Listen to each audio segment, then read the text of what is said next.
So yeah, I thought we'd have a little look at the sort of problem with the car. It's a bit difficult to start, so the car's cold and it's been sitting overnight. So if we just try and spin it over, we'll see what happens.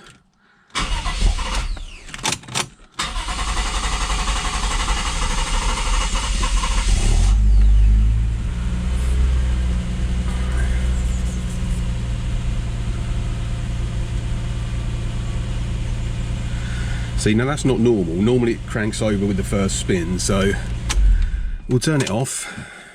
And now it's obviously been run, and we'll see what happens this time.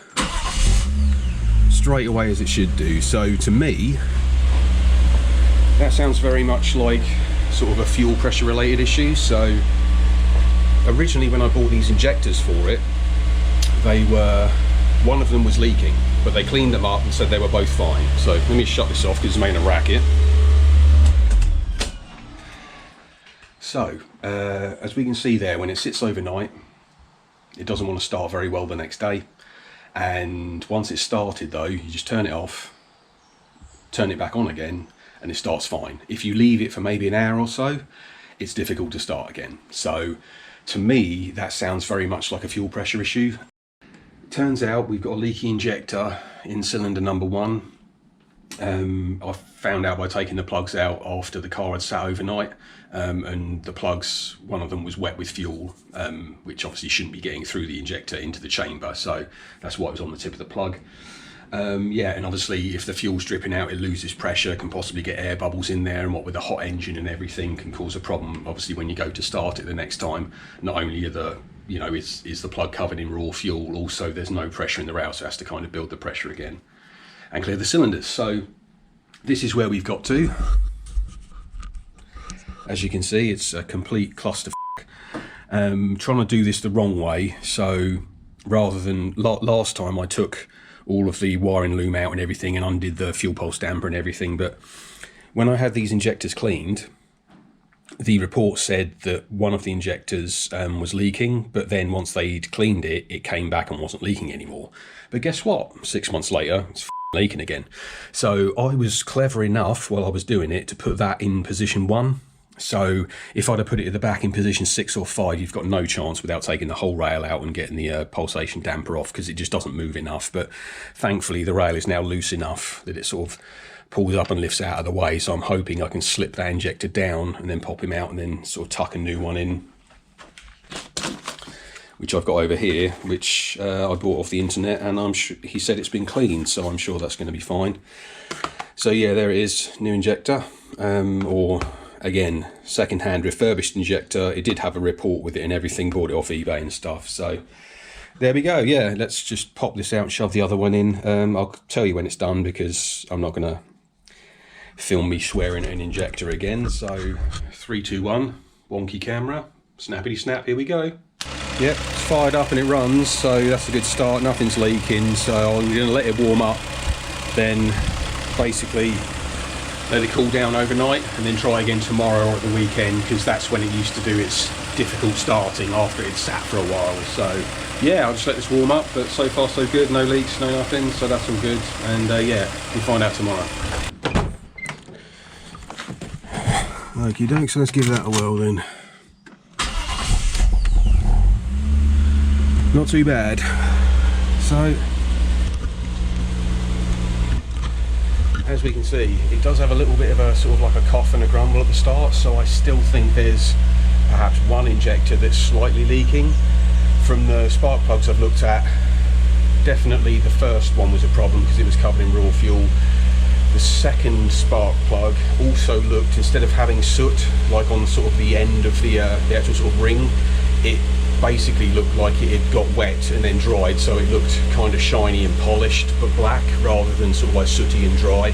So I think maybe number 2 injector's got a tiny leak, but as you can see it's 10 times better. It starts up after 2 or 3 spins rather than sort of like 10 seconds of spinning, so we're going to call that good and just go from there. So, slightly different configuration of the garage today. We've managed to get the Lexus in backwards and over the pit that we never use. So today we're going to do diff oil, which is not the greatest job in the world, let alone when we're in the middle of a heat wave here at the moment. So currently it's like mid-30s, which may not sound like a lot, but none of our houses have air conditioning and everything is just hot, sweaty and generally annoying. So we're going to try and get through this without swearing too much. But yeah, we all know how much fun this can be. So we've got some replacement diff oil, EPX ATW90. It's an API GL5 is what they call for when this meets API GL5. It is a mineral oil, but at the end of the day, this thing doesn't do that many miles anyway, so I'm not too worried about it. And God knows what it was last changed with or what it's got in it anyway. So it might have mineral in it anyway, but that's what's going in it anyway. It's supposed to be straight 90 for our temperatures, but if you go down to -18, which we have done like once in my lifetime, use ATW90. Anyway, so we're putting ATW90 in it because it covers the extremes of the downs and the ups. So there we go. It should only be 1.05 litres, so that's all of one of these, and then not even worth opening that one, but I've got two just in case. And these are our replacement crush washers, so they're not the normal, just flat, plain, like aluminium or copper sealing washers. They're actually sort of the round profile ones that conform to really sort of manky surfaces. So two of them, and that's the part number if anyone cares. So yeah, gonna go crack the bolts loose and get this horrible fluid draining out of it and see if there's any pinion teeth just knocking around in the bottom of it for fun. 2 seconds.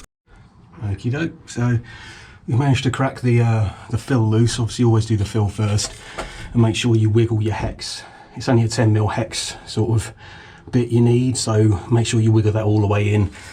And when I was doing it, I gave the lever a bit of a shock to try and get it to crack loose, because if you sometimes sort of slowly lean into it, it just chews the fitting out. So yeah, that's loose now. Now we get to do this one, which is better access, but doesn't look particularly great. But yeah, see if this guy's willing to let go of my 10mm. Yes, he is. Now you've got to somehow get that up in there and do the same thing this way without chewing it out. So bear with me while I swear at this for a bit. And just in case you've never changed diff oil before, I'll let you know the sort of general ambiance that we've got going on here is a mixture of heavy old oil smell, burnt hair and fresh dog shit. That's about the best description I can give you for what this stuff smells like. So yeah, that's all coming out. Both of the plugs came out okay. The fill plug obviously took that out first. That's the shorter one. The long one has a magnet on the end to collect any debris, and that did actually come out with its washer on. So not sure if, oh no, this one has, there you go, what a bonus. That's come out with its washer on as well. So that was easy. I'll just double check, because you don't want there to be like double washers in there and stuff. And then we'll fit these back in. It's 49 Newton meters for the torque wrench for both fill and drain. Not sure if we're going to be able to sneak the bottle in here, like across the top, and jam it in the hole and squeeze it, or whether we're going with the old pump that I've got over there. But we'll try the bottle first. But again, the access ain't great, and there's a drive shaft in the way. So yeah, anyway, I'll carry on with this, and yeah, I'll give you a shout when it's all done. But it's looking pretty good at the minute.